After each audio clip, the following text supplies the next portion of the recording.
I have another message from Daryl Holt today. I saw him in New Mexico, and in the last transmission I had with him, he was in New Mexico, so now I see him. He's kind of traveling a bit and living in very humble quarters. I don't know if they're going into caves. They seem to be connecting to some tribal people, making themselves look like wanderers or, children. So the people are somewhat sympathetic, giving them food and so forth. And I'm just going to ask him what he's up to.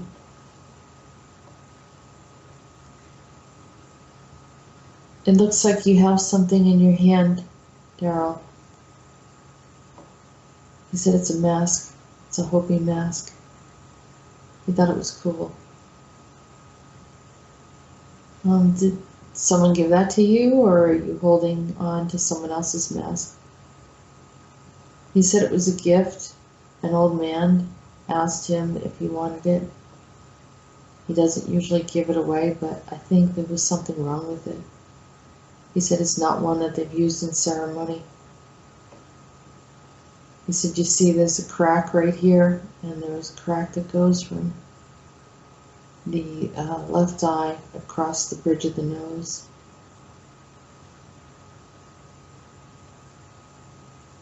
Well, this is interesting. What is the purpose for you being here? He said, we don't know, we just hear that something happens. Are you saying that there's some kind of anomaly or a natural situation, a weather issue? He said, we don't know. He said, those ahead of us told us that something strange happens here, but they didn't have time to watch it. So we deliberately came here.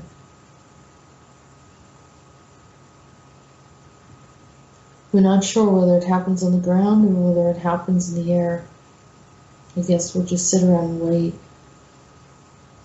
I asked him, how long have you been there? And he said, 4 days.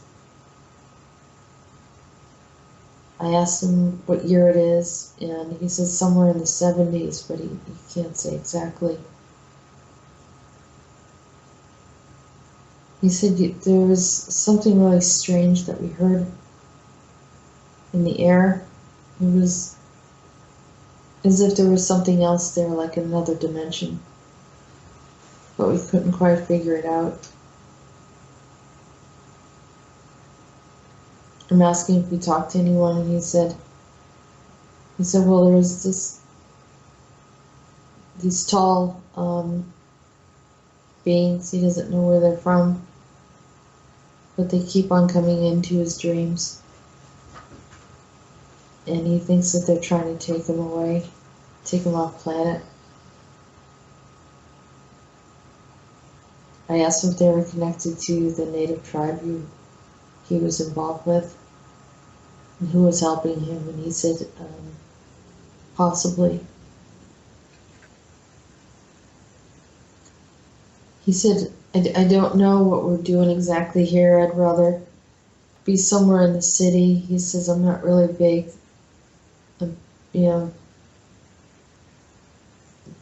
a big fan maybe of what's going on in the desert. He said there's a lot of strange creatures, and it's not as predictable. He said it seems quiet enough, but there's something off, something not right. He said, can I tell you something? And I said, sure.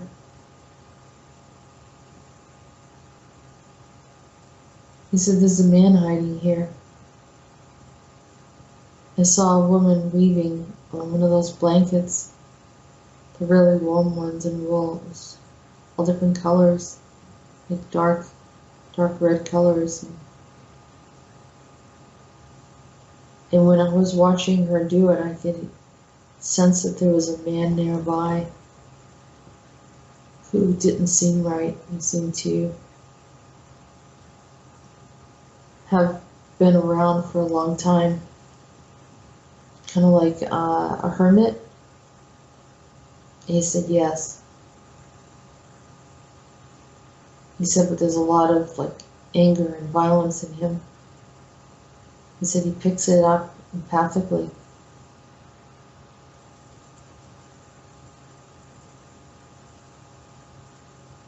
He said if you were to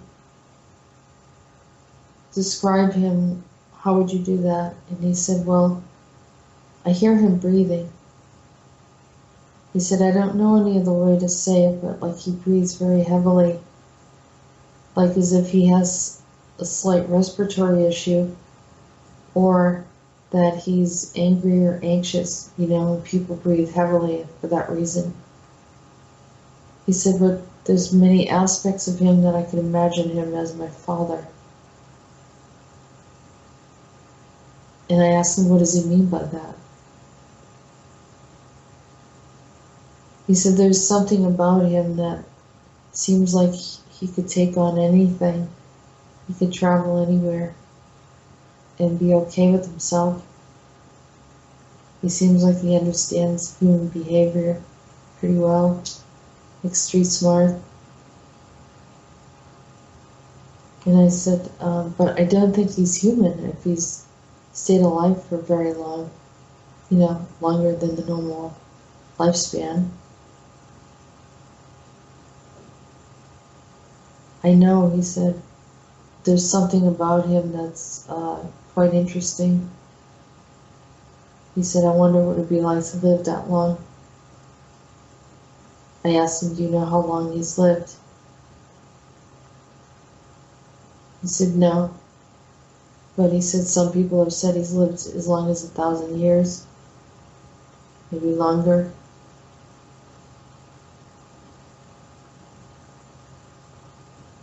And I said, is there anything unique about him? And he said, yeah. He says he doesn't age. Or he can make himself look older, and then when he wants, he can make himself look younger.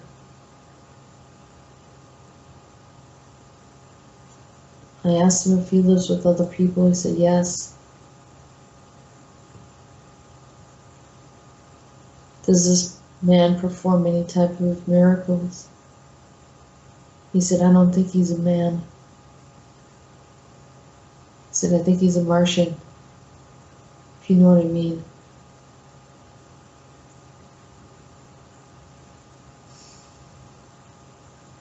So you've met him face to face? He said, yeah, at least 4 times. He looks deep into my eyes.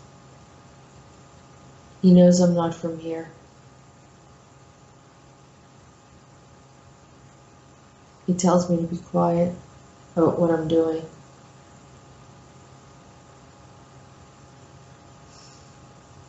Are you at any risk or danger from this man?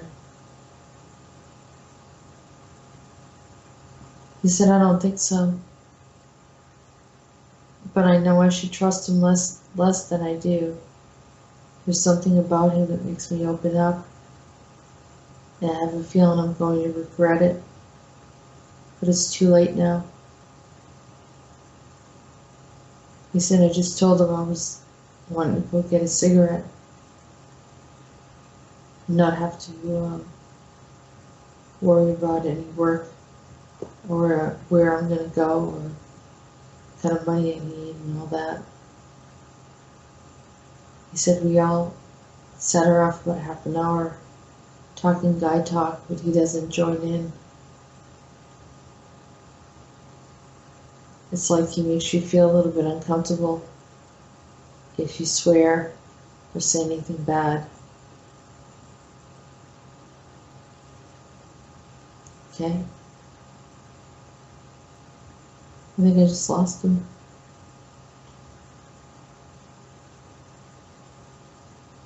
It's like something interfered and he's gone.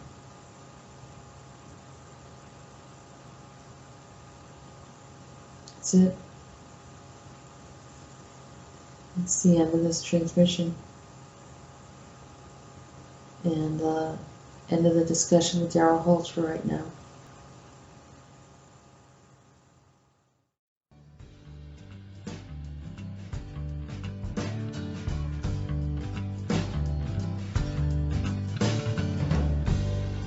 Trouble,